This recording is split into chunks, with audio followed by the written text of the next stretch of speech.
Somebody under the sound of my voice today, you are tired, you are weary, you are frustrated, and you are asking God the same question over and over again. Why me? Why now? Why this? You prayed, but nothing shifted. You fasted, but the door stayed shut. You believed, but the mountain did not move. You're standing in the middle of your struggle, and you're thinking about walking away. But I came here today with a word from the Lord. Don't quit in the middle. Tell your neighbor, don't quit in the middle. Look at somebody and say, don't quit in the middle, because the middle is not the end. The pain is not the punishment. It's the process. The tears you've been crying are not wasted. They are watering the seed of your destiny. And the storm you're in right now is not designed to destroy you. It's designed to develop you. See, everybody loves the beginning. We love the excitement of starting something new. And everybody loves the end, the victory, the testimony, the success story. But nobody loves the middle. The middle is messy. The middle is confusing. The middle is where you can't see the end, and you don't understand the process. The middle is where Joseph sat in a prison cell for a crime he didn't commit. The middle is where Job lost everything he had and sat in ashes scraping his wounds. The middle is where Moses wandered in the wilderness with people who didn't even believe in him. And the middle is where Jesus himself prayed in Gethsemane, Father, if it be possible, let this cup pass from me. The middle is where you feel forgotten, forsaken, and frustrated. But hear me, the middle is not your ending. Don't judge your story by the chapter you're in right now. Don't close the book when God is still writing. Don't let your temporary struggle trick you into quitting on your eternal purpose. Somebody shout, don't quit in the middle, because God specializes in taking the pain of the middle and turning it into the power of the purpose. What looks like delay is actually development. What feels like rejection is actually redirection. And what seems like the end is just the middle. You see, the devil is not attacking you because of where you are. He's attacking you because of where you're going. He's fighting you in the middle because he knows what's waiting at the end. If you quit now, you'll never see the palace after the prison, the double after the loss, the resurrection after the cross. So I came to tell you, hold on. Don't faint. Don't let go. Because the middle is proof that God is still working on your story. Oh, I feel this in my spirit. Your middle is messy, but your ending will be miraculous. Your middle is painful, but your ending will be purposeful. Your middle is confusing, but your ending will be clear. Somebody clap your hands and shout, don't quit in the middle. Joseph had a dream. God showed him that one day nations would bow before him. He was chosen, favored, anointed. But before the palace, there was a pit. Before the throne, there was a prison. The middle of Joseph's story looked nothing like the promise. Betrayed by his brothers, sold as a slave, falsely accused by Potiphar's wife, locked up in a dungeon, forgotten by the very people he helped. Can you imagine Joseph sitting in that prison cell, wondering, God, did I hear you right? Did I really dream that dream? Or was it just my imagination? That's what the middle feels like. You know what God showed you. You know what He promised. But the circumstances around you look the opposite of the vision inside you. But Joseph didn't quit in the middle. He stayed faithful in the pit. He stayed faithful in Potiphar's house. He stayed faithful in the prison. And because he didn't quit in the middle, God raised him up to sit in the palace. Hear me. The palace is on the other side of the prison. The breakthrough is on the other side of the breakdown. The purpose is on the other side of the pain. Look at your neighbor and tell them, don't quit in the middle. Job knew what it was to be in the middle. One day he had it all: wealth, health, family, influence. The next day, it was all gone, his children dead, his body covered in sores, his friends blaming him, his wife telling him to curse God and die. That's the middle, when it feels like God is silent, when the prayers don't get answered, when the pain doesn't stop. Job sat in ashes, scraping his wounds, asking why. But even in the middle, he declared, though he slay me, yet will I trust him. That's why Job's story didn't end in the ashes. The Bible says the Lord gave Job twice as much as he had before.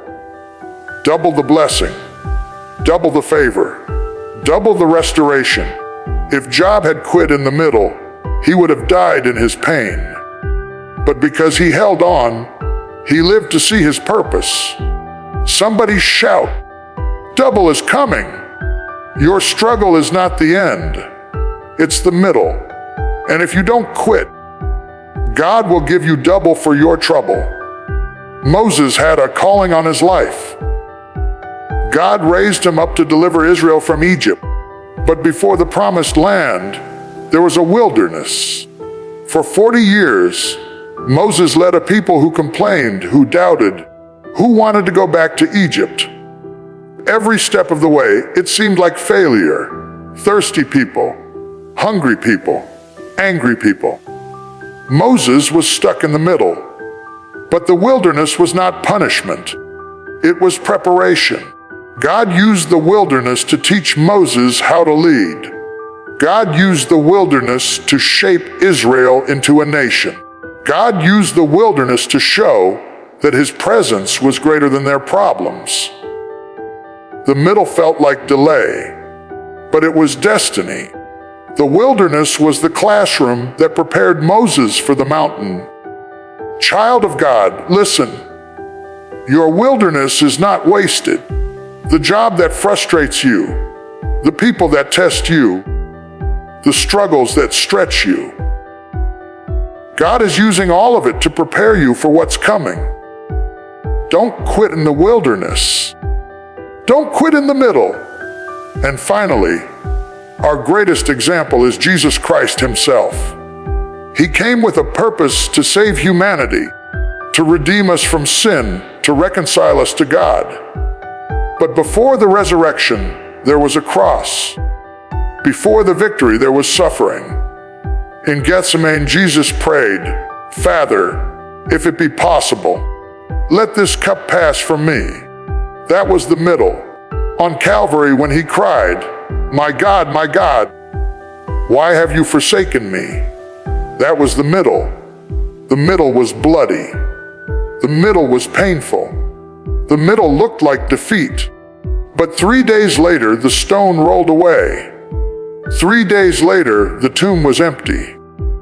3 days later, death was defeated, and victory rose.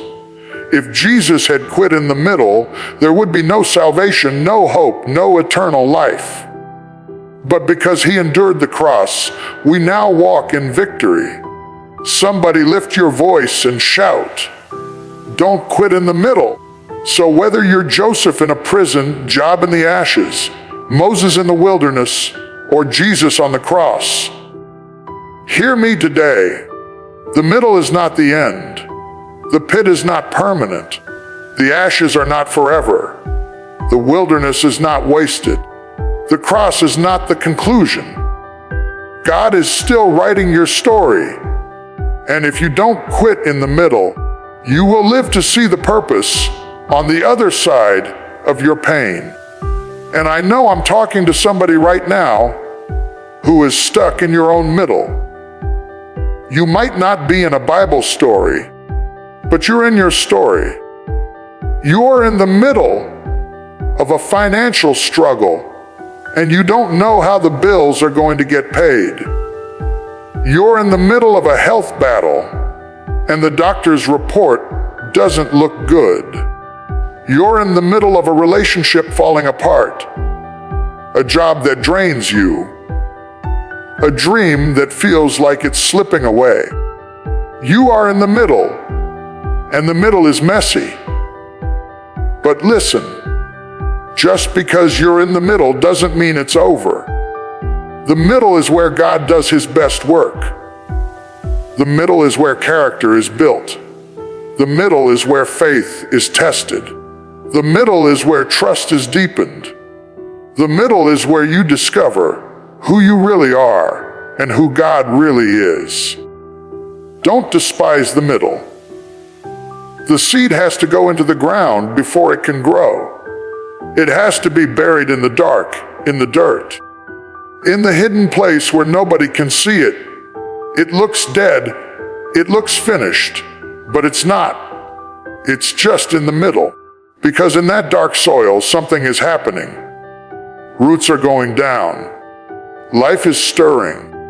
And one day, the seed that was buried will break through the ground and produce fruit. That's what your struggle is. It's the soil of your future. You may feel buried, but you're not buried, you're planted. You may feel hidden, but you're not hidden, you're being prepared. And when the time is right, you will break through. Some of you feel like gold in the fire, and you're right, you are. Because the only way to refine gold is to turn up the heat. The fire doesn't destroy the gold, it purifies it. It burns away the impurities, so the value of the gold can shine through. And the hotter the fire, the purer the gold. So don't despise the fire. It's proof that you are valuable. And some of you know what it's like to run a race. At the starting line, the energy is high. At the finish line, the crowd is cheering. But in the middle of the marathon, when your legs are heavy and your lungs are burning, that's when it's hardest to keep running. That's when everything in you says, quit. But champions are not made at the starting line or the finish line. They're made in the middle. It's the runner who endures the middle who makes it to the end. And for some of you, it's like a mother in labor. She's carrying the promise inside of her, but before she can hold it, she has to push through the pain. Labor pains are intense. They are exhausting. They are overwhelming. But she doesn't quit because she knows the pain is producing the promise. The contraction is not the conclusion. The pain is not permanent. It's just the middle. And on the other side of that pain is new life. Child of God, your struggle is your labor pain. Your tears are your contractions. Your sleepless nights are the groans of something God is birthing inside of you. Don't quit in the middle of labor because the promise is on the way. So don't misinterpret your pain. Don't think God has abandoned you. Don't think He's punishing you. Don't think it's over. No, the pain is the process. The pain is proof that purpose is being produced. The pain is the sign that something greater is coming. I came to tell you, don't quit in the middle.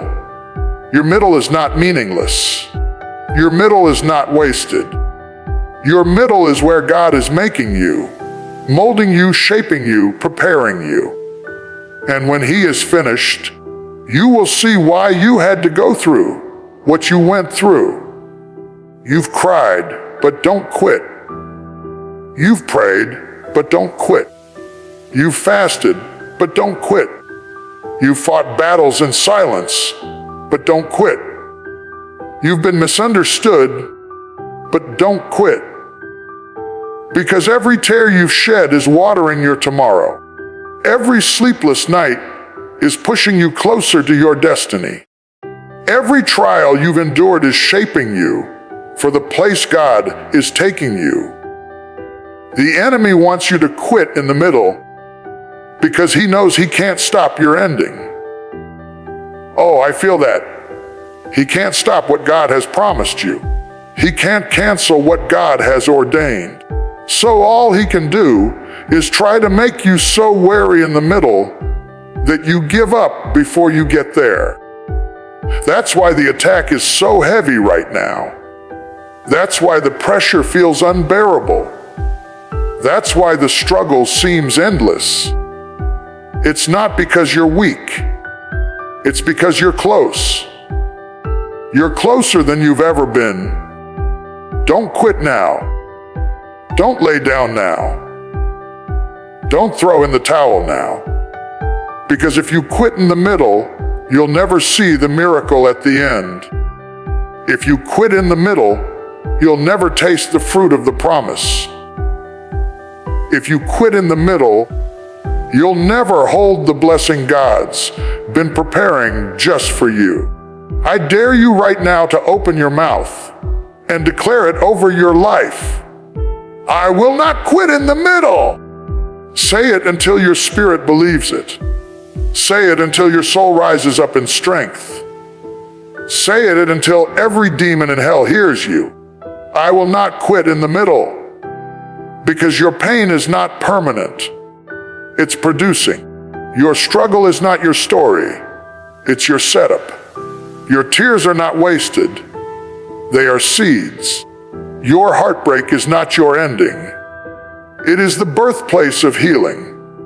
God is using every disappointment, every rejection, every failure, every betrayal, every heartbreak to push you into your purpose.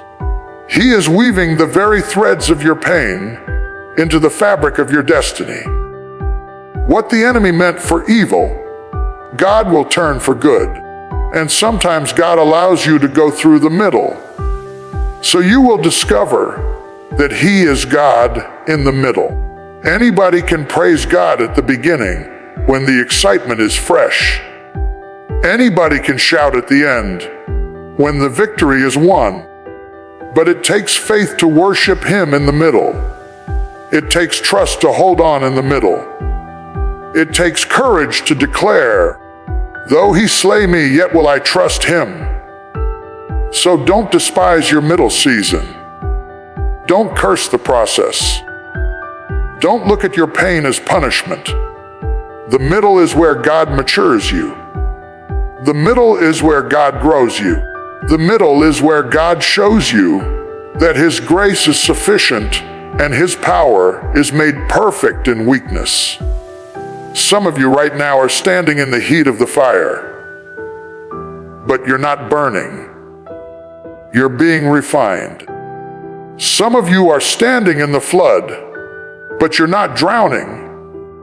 You're learning to swim. Some of you are standing in the valley, but you're not buried. You're being planted. You're stronger than you think you are. You're tougher than you feel right now. You've survived what should have killed you. You're still here, breathing, watching, listening, standing, because God's hand is on your life. And if He kept you through the last storm, He will keep you through this one. So lift your head, square your shoulders, dry your tears, and declare with boldness, this is not the end. This is just the middle, and I'm not quitting here. You've been through too much to quit now. You've cried too many tears to quit now. You've fought too many battles to quit now. You've come too far to turn back now. If the enemy could have killed you, he would have done it already. But the fact that you're still here is the evidence that God is not finished with you yet. Don't you dare quit in the middle. Don't you dare give up before the breakthrough. Don't you dare let go before the blessing.